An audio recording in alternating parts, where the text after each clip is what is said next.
Βοήθεια σε ευπαθείς ομάδες στη χώρα μας προσφέρει το Ίδρυμα Ελληνικής Συμπαράστασης, το οποίο ιδρύθηκε πρόσφατα στη Νέα Υόρκη. Σκοπός αυτού του φιλανθρωπικού φορέα είναι η ανακούφιση ευπαθών ομάδων στην Ελλάδα που δοκιμάζονται από την πρωτοφανή οικονομική κρίση. Όπως τονίζεται, το Ίδρυμα δημιουργήθηκε με πρωτοβουλία ομογενών που ενδιαφέρονται να ανταποκριθούν έμπρακτα στις παρούσες ανάγκες που αντιμετωπίζει η Ελλάδα στους τομείς της διατροφής και της υγείας.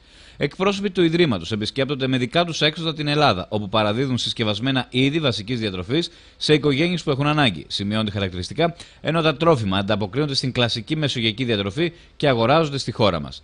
Το Ίδρυμα Ελληνικής Συμπαράστασης βρέθηκε και στην Ναύπακτο και πρόσφερε στην Τράπεζα Κοινωνικής Αλληλεγγύης του Δήμου Ναυπακτίας τρόφιμα και είδη πρώτης ανάγκης που θα καλύψουν τις απαιτήσεις 50 άπορων οικογενειών.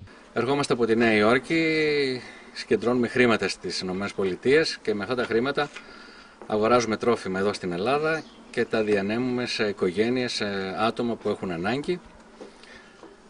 Με συμπαράσταση αρχικά στην Αθήνα, από το Ίδρυμα Φίλων Κιαδά και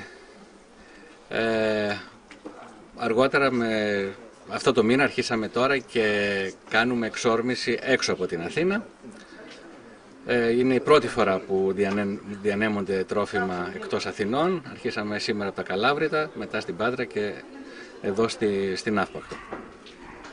Ερχόμαστε εδώ όχι για να δώσουμε ελεημοσύνη, αλλά ερχόμαστε σαν τον αδελφό που βοηθάει τον αδελφό του σε μια ώρα ανάγκης.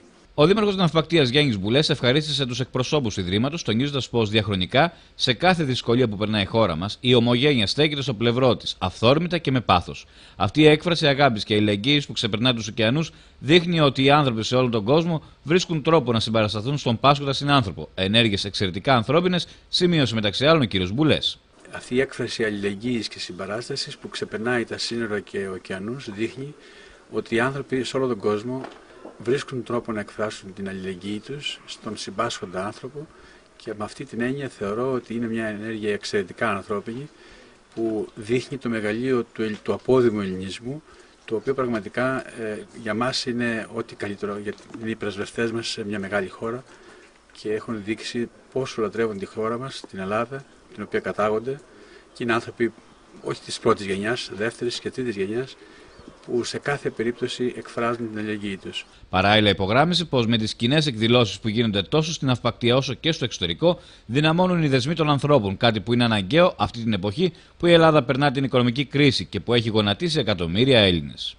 Θέλω να ξέρουν ότι εμείς πάντα προσβλέπουμε στη συμπαράσταση και τη συνεργασία και να πούμε ότι με τις εκδηλώσεις μας που κάνουμε εδώ και με τις εκδηλώσεις που γίνονται εκεί και την υποστήριξη δυναμώνουν οι δεσμοί, κάτι που είναι αναγκαίο και για τη χώρα μας και για τον απόδημο ελληνισμό. Υπογραμμίζεται ότι το Ίδρυμα Ελληνικής Συμπαράστασης είναι ανεξάρτητο και λειτουργεί σύμφωνα με τους νόμους της Πολιτείας της Νέας Υόρκης.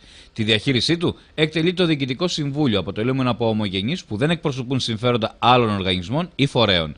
Η όλη προσπάθεια βασίζεται σε εθελοντική εργασία, ούτως ώστε κάθε προσφορά να διατίθεται αποκλειστικά για το φιλανθρωπικό έργο του Ιδρύματος. Όπως δήλωσε και η Γενική Γραμματέας του Συλλόγου Φίλων των Αστέγων του Δήμου Αθηναίων, Μαρία Σιούντι, το Ίδρυμα Ελληνικής Συμπαράστασης έχει αναλάβει μια προσπάθεια για την κάλυψη των αναγκών πολλών αστέγων που βρίσκονται στο λεκανοπέδιο της Αττικής, ενώ από το 2013 οι εξορμήσεις γίνονται και στην περιφέρεια, με πρώτο σταθμό την Ναύπακτο.